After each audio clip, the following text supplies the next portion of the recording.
So earlier today, just to conclude the show with a somewhat quick but I think important point about the nature of the American ruling class, Mitch McConnell gave a press conference in the rotunda of the Capitol where as soon as he began, he was quite visibly shaken and incapable of maintaining any kind of focus. And very quickly after that, he became utterly incapacitated, basically incapable of speaking, inexplicably froze, and was very disoriented as his colleagues realized what was happening and tried to get him off the podium and get him to some help. Let me show you first what happened. It is a somewhat disturbing scene. There's no enjoyment that anyone should derive from watching somebody suffer in this way. And a string of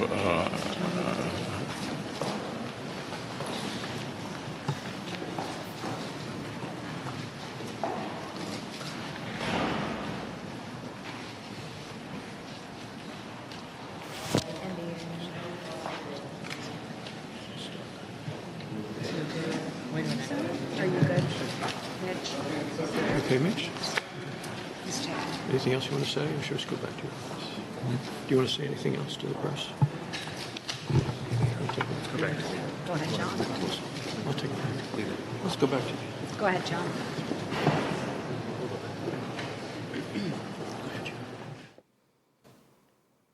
So that was disturbing. That was alarming. I don't want to speculate at all about what might have happened there. There's, from what I've seen right before we went on air, no reports about his medical condition. We obviously hope he's fine. But look, Mitch McConnell, if it seems like he's been around forever, it's because he has been.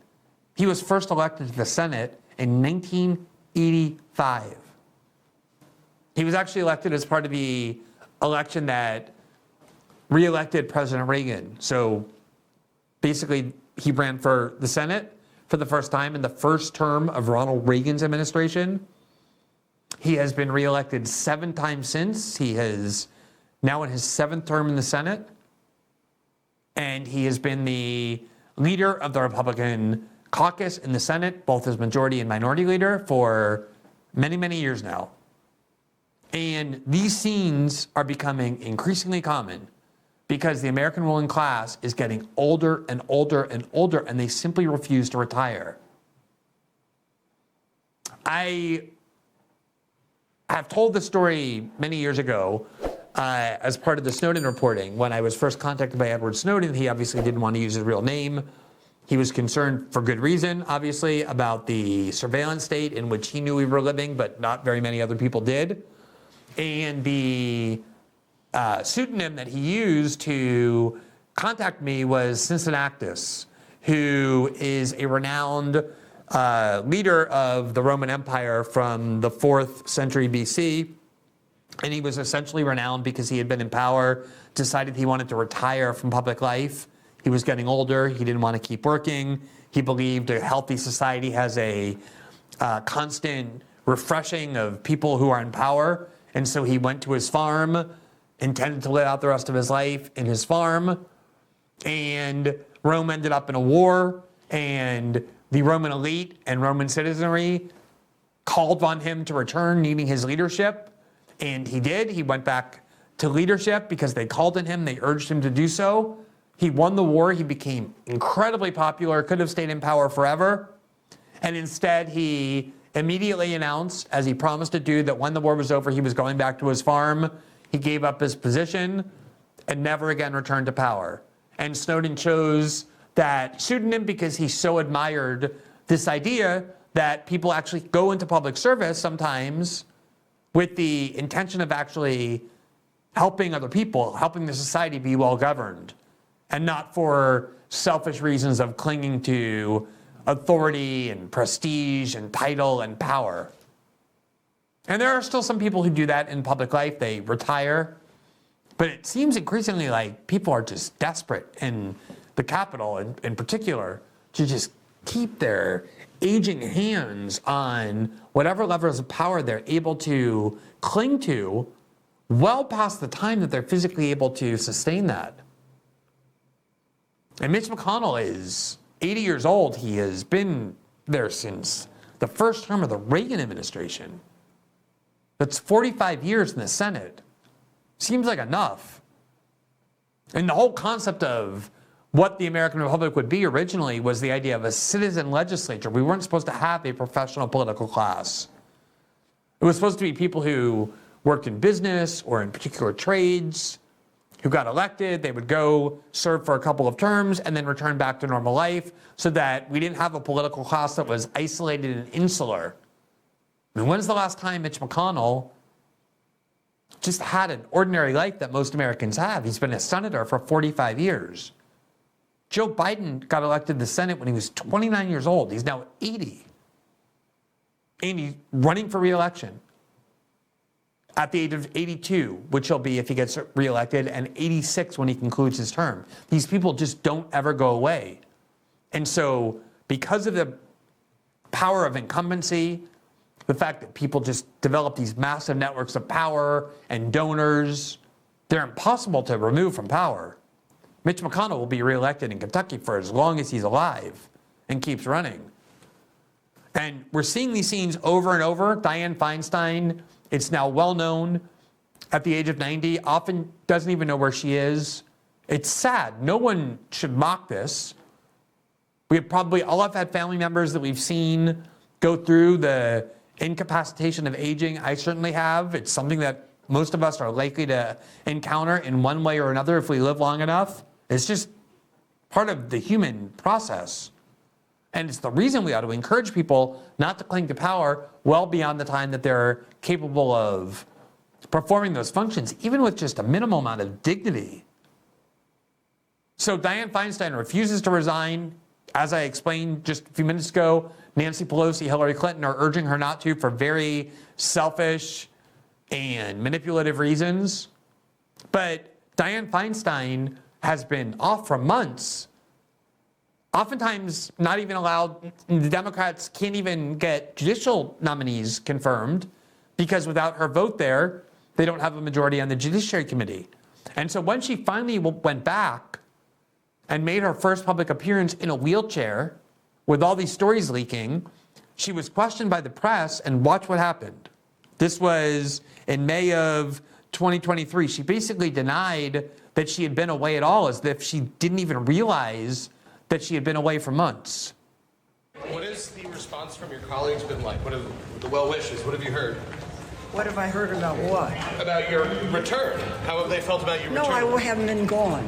Okay. You should follow me. I haven't been gone. I've been working. You've been working from home, is what you're saying? No, I've been here. I've been voting. Please, either know or don't know. What do you say to Californians like Ro Khanna who say you should resign? I mean, honestly, that is pathetic. That's sad. I can't stand Dianne Feinstein. And I feel nothing but pity watching that. She should not be in the Senate. And it's amazing that her colleagues who see this every day won't say it, because this is a gerontocracy. It is a rule. It is ruled by the elderly. That's the system that people get older and older and their power increases and they never go away. There's no term limits, and the power of incumbency is so great that the re-election rates are higher than they were for the Soviet Union at certain points under their gerontocracy. Now, we've all seen here, for example, is a really pathetic scene where Congressman Jerry Nadler, who has battled obesity and is an obviously unhealthy person, he's now 76. I think he's like in his 18th term or something in Congress, was part of this press conference with Nancy Pelosi where he clearly defecated on himself and had to walk very delicately away in order not to create a scene.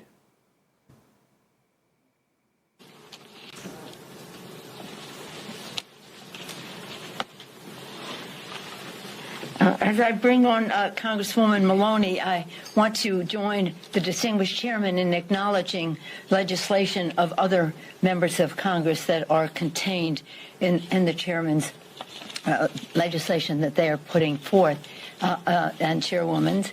And I also want to acknowledge Maxine Waters is doing some very important work on this subject, not part of this package, but part of preserving our democracy. With that, I'm pleased to yield to the distinguished chairwoman of the Government. I mean, this is decrepit. It's depressing.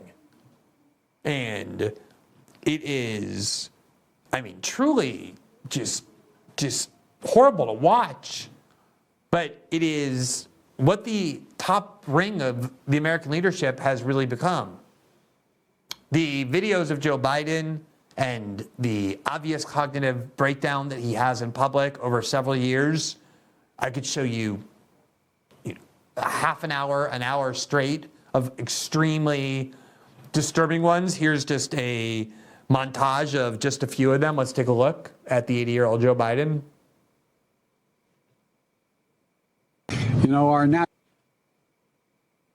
Our natural wonders inspire, and the reflection inspires our to take action. America is a nation that can be defined in a single word. I was in the foothills of the Himalayas with Xi Jinping, traveling with him. I actually traveled 17,000 miles when I was vice president. I don't know that for a fact. A solid meeting with they make a very good point. Here's the deal. Here's what drives the driver in the states that are affected. We hold these truths to be self-evident. All men and women created by you know the thing. Know the thing. Joe Biden has been cognitively sound for years. I mean, only a perfectly sane man in. All right, so you get the point. The people who first began raising concerns about Joe Biden's cognitive decline were Democratic Party insiders in 2018 who were very concerned that it was looking like he was going to run for president. And they know how Democratic Party voters function. And they knew there was a very good chance he was going to win simply by virtue of the fact that Democrats know him, that he was at President Obama's side for 8 years, that it was his turn. And they were the ones sounding the alarm of saying, he's not the same Joe Biden that he used to be. And then once he got the nomination, they were in bed with him, and then they started turning around and saying only immoral people, they blamed Bernie Sanders supporters and Donald Trump supporters, would talk about Joe Biden in this way. They started claiming that he has a stutter that no one had ever previously noticed, and that was what explained these nonsensical statements. But you're talking about people in their late 70s into their 80s, now even their early 90s. And the ethos is very much that these people are, because of seniority, entitled to cling to power forever. There's no sense at all about the impact on the people who elected Dianne Feinstein, about the fact that she's barely able to orient herself in terms of where she is. It's such a narcissistic elite class that they believe the only thing that really matters is their own entitlement and their own prerogative. And nobody wants to create this framework that says, look, at some point, it's time to call it a day, because they probably don't want to be pressured to retire either. This is their identity. This is the thing that gives them purpose. That people call them senator or congressman. They have their own drivers, their cars, they go on television, they have their staffs, people treat them a certain way. They don't want to give that up. And they don't have to. And this is the symbolism of America's leadership class. Now, as I said, this is a real term, gerontocracy. That's not something I invented. It's something that the United States, in fact, used to openly criticize the Soviet Union for being suffocated under, because they had this same system where people just rose through the Soviet bureaucracy. And if you looked at the leaders of the Kremlin in the late 60s and through the 70s, led by Leonid Brezhnev, this very gray, obese, older person, the criticism of the Soviet Union from the United States was very often that it was a gerontocracy. And they define that as rule by men over the age of 70, which is now basically a kid in the highest levels of American power. I think Chuck Schumer is 73 or 74, and he's youthful when compared to those around him. So here's this article that I recalled seeing from a while ago. I looked for it today. It's from the New York Times in 1976 during the Brezhnev era, and it was entitled Soviet Gerontocracy, and it was mocking and criticizing the fact that the Soviet Union and the Kremlin are ruled by old people and all the reasons why that's so unhealthy. Here's what the article said. Gerontocracy is alive and well in the Kremlin. That is the indisputable lesson taught by the impact of the 25th Soviet Communist Party Congress on the Moscow leadership. The clique of elderly gentlemen that has ruled the Soviet Union so tar the 1970s remains in control.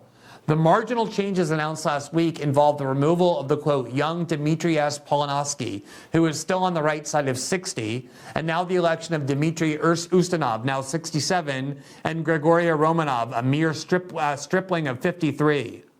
But the real kernel of power remains in the hands of Messrs. Brezhnev, Kazakhin, Suslov, and Pogorny, a quartet whose average age exceeds 70. Throughout the Congress now concluded, it was evident that the effort was to convince both the Soviet public and the outside world that continuity and stability are key features of Soviet rule. And then we don't have this paragraph. The article concludes by essentially saying that the reason this is so bad is because old people start facing mortality. They start seeing the world differently than everybody else over whom they're ruling. It distorts their perception and their ability to govern. That was a critique we were freely making of the Soviet Union for many, many years. But now that we're ruled not by people in their 70s, but people in their 80s, Nancy Pelosi finally gave up her House speakership at the age of 83, but not her seat in Congress. It is a critique that now if you raise it, people will accuse you of being indelicate, because again, the idea is supposed to be that we owe our allegiance to the sensitivities of America's ruling class and not to the people whose leadership they impact. So I hope Mitch McConnell is doing well. I hope it was just kind of a temporary episode of incapacity, which may have happened, but the fact is that he, like most of the people who wield real power in Washington, are older than they have ever been, older than our ruling class should be. And something, whether it's term limits or just some kind of social pressure or ethos that pressures people in power to give up that power once they get too old to responsibly exercise it, is clearly needed. Because the nature of our ruling class is very much the kind of gerontocracy that we used to mock the Soviet Union for living under. Thanks for watching this clip from System Update, our live show that airs every Monday through Friday at 7 p.m. Eastern, exclusively on Rumble. You can catch the full nightly shows live or view the backlog of episodes for free on our Rumble page. You can also find full episodes the morning after they air across all major podcasting platforms, including Spotify and Apple. All the information you need is linked below. We hope to see you there.